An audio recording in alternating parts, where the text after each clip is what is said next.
station covering all of the DMV. This is DC News Now. We're starting to see a little bit of sun out there this AM, but we'll have still a few clouds lingering about today, and maybe even another chance of rain heading later on this afternoon into this evening. Showers and storms are likely to come into the region on Monday. We'll have a look at your 7-day forecast coming up here in minutes on DC News Now. And coming up this morning on DC News Now, 1 year later, it is the first anniversary of the Supreme Court's historic reversal of Roe v. Wade. We're taking a close look at how this decision is still impacting many, including here in the DMV, as well as the fight on the Hill over abortion access. Plus, gone in under a second. We are learning more about the implosion that killed 5 people in an underwater sub. Why OceanGate could be in hot water over their deaths. And later, does it taste like chicken? People in the DMV could taste lab-grown meat in just a few weeks, where you can go to explore what we're calling this new culinary invention.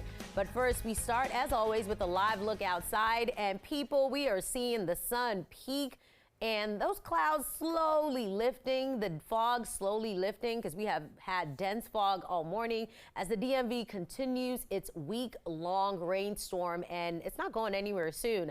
Good morning, everyone. Thank you so much for joining us on DC News Now. I'm Tosin Fakile. We'll get to our top stories in just a few minutes, but first, Derek is back with us. And Derek, I see the sun will come out, not tomorrow, but it seems like it's out right now. So will it stay, I guess, is the real question. I bet we'll see another roll of clouds here and there as we head throughout the day, but it's still nice to see a little bit of blue sky after seeing, of course, a good bit of rainfall the past few days. We're looking at 73 currently.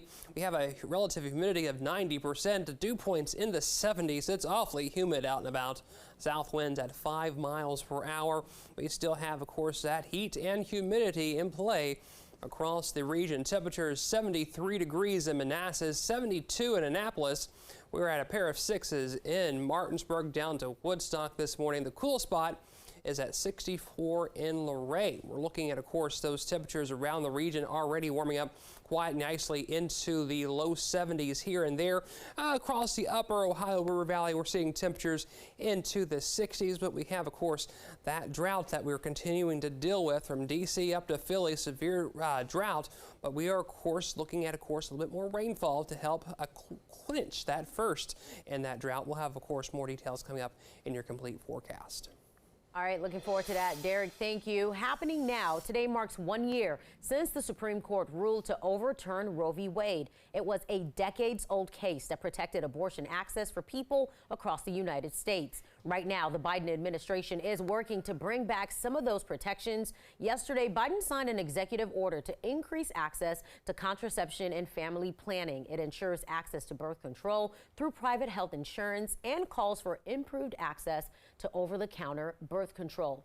And 25 million women live in the states where local laws make it harder to get an abortion. Since last year, 25 states have moved to ban or severely restrict access to abortions. A new poll published by NPR found that nearly 60% of people opposed the decision to overturn Roe v. Wade. Another new poll from nonprofit KFF surveyed OBGYNs, and they say 64% of those professionals say the ruling has increased pregnancy-related deaths. Meantime, abortion has been protected in 20 states, including right here in the DMV. In Maryland, access is protected by law now. Abortion is legal up to the point of fetal viability or if the mother's life is in danger. According to Planned Parenthood, abortion is legal in Virginia up to 27 weeks of pregnancy. West Virginia, however, has a near total ban on abortion. Stick with us in our next half hour. We are highlighting the fight on Capitol Hill that continues over abortion access.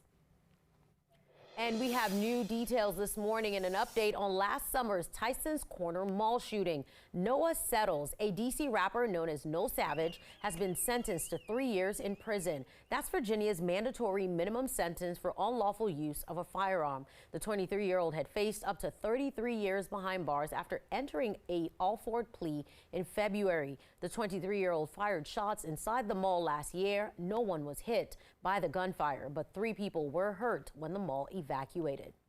And developing now, police have arrested a man in the attempted kidnapping of a 4-year-old girl in Fairfax County.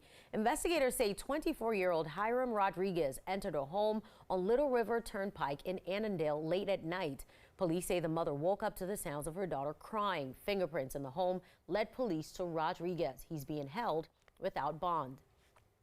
And still in Virginia, a Virginia jury has found Loudoun County Public Schools spokesman Wade Byard not guilty of perjury. Byard was accused of lying to a special grand jury about when he found out about sexual assaults at county schools. The first assault took place in May 2021, the second in October of the same year. Investigators say the same student was responsible for both attacks. Byard testified he did not know about the first assault until months later when that student assaulted a second classmate. Here's what Byard had to say about the case. So my immediate thought was, what is the immediate known situation right now? I told my colleagues that if it had to be somebody, it might as well be me. He was on unpaid leave for months. Now LCPS must pay him for that time. Now take a look at your screen right now. This is dramatic video out of Fairfax County, and it shows police and bystanders jumping into action to save a driver from a burning car. Look at those flames and the smoke. You see a bystander in a yellow shirt rush in to help with a fire extinguisher.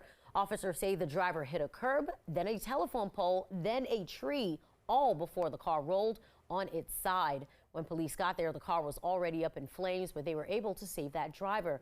Police charged the 27-year-old with driving while intoxicated. And we have more details coming to light this morning on the Titanic Expedition submersible as the investigation continues into its implosion. 5 people were on board at the time. A formal inquiry hasn't started yet as officials are still searching the area where debris was found. Experts say the vessel likely imploded within hours of going underwater. The Titan had made over 24 deep sea dives, and the hull was likely weakened by these trips. That's according to officials. The implosion happened in under 40 milliseconds. And meantime, there's been a rise in extreme tourism by land, air, and sea. Nancy Liu with News Nation highlights the thrill seekers taking their adventures to the next possibly deadly level. 3, 2, 1. It is literally been there, done that when it comes to adventures such as bungee jumping or skydiving. The newest extremes in extreme travel stretch beyond the ends of the earth. 3, 2, 1, release, release, release. With space travel joining what's already estimated to be a $300 billion industry, those who help in arranging such adventures predict continued growth. There's many experiences that haven't even been technologically possible until the past couple of years, in addition to other destinations that have always been forefront in the adventure travel market but have just become far more accessible. If it's accessible and it's affordable, like I'd be totally into it. And thrill seekers are everywhere. Despite the Titan tragedy, some are still willing to also go to such depths with the proper safety protocols in place. I think I would go just like the James Cameron Rolex testing depth like they do the Titanic. If I had that opportunity, that'd be like once in a lifetime. That'd be sweet. Yeah. Okay. I would do it too. I wouldn't pay $250,000 for it. But I would definitely go down there, like 12,000 leagues under the sea for sure. With adventure travel evolving, experiences vary in cost, but they are no longer limited to the 1% or the elite, and the daring are apparently undeterred by waivers and warnings. As of right now, we haven't seen any cancellations or any travelers changing their plans. And speaking of waivers, all 5 of the people on board the fatal Titan submersible trip were likely asked to sign liability waivers. Now, by signing the documents, passengers generally accept the risk and waive the company's responsibility for those dangers. But legal experts argue that isn't enough to block a lawsuit. The legality of these documents depend on the state where they're signed, and some states recognize them while others don't. In this case, it is complicated because the implosion happened in international waters. So we'll have to wait and see how this could play, if possible, in court. All right, back here in the DMV, we are talking your money this morning with new details on relief for renters in Prince George's County. They got a temporary break on rent hikes that's set to expire. And now the county is looking to stabilize rent for good. Our Yamari Sase covers PG County and spoke to advocates and say residents just cannot afford to see this rolled back. A recent bill that puts a 3% cap on how much landlords can increase rent is coming to an end soon. So leaders in Prince George's County put together a work group to make that temporary rent stabilization bill permanent. And advocates who've been pushing for this say it's about time. It should never be accepted, and the county council is taking the right steps towards a permanent solution so that our families are stable. Rent hikes have been a big problem for working class tenants in Prince George's County. And a recent bill passed by the county council prevented landlords from increasing rent above 3%, but only for 6 months. Jorge Benitez is with CASA, a local advocacy group. He says members are concerned about what happens after the temporary rent cap is over. Many CASA members are calling us and saying, I don't know what I'm going to do with the rent. If they're going to increase the same amount they did this year, where am I going to go? What's going to happen with us?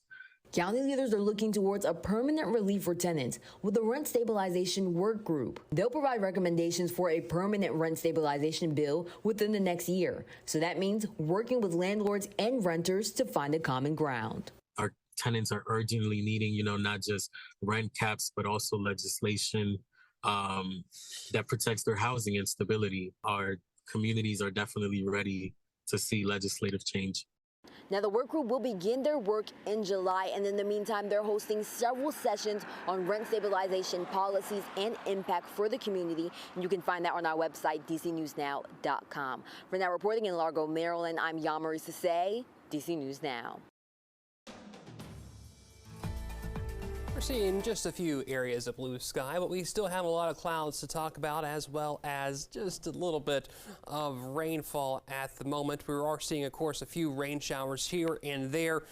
Most of them now around Maryland 200 and in towards Montgomery County, even some north of the Beltway along the 495 going up to 95 towards Baltimore. But for the most part, most of the region is starting to see things clear up a little bit, maybe even seeing some sunshine for today intermixed with clouds. Highs say going up into the mid-80s. However, we will have some chance to see another shower or two coming up later this afternoon.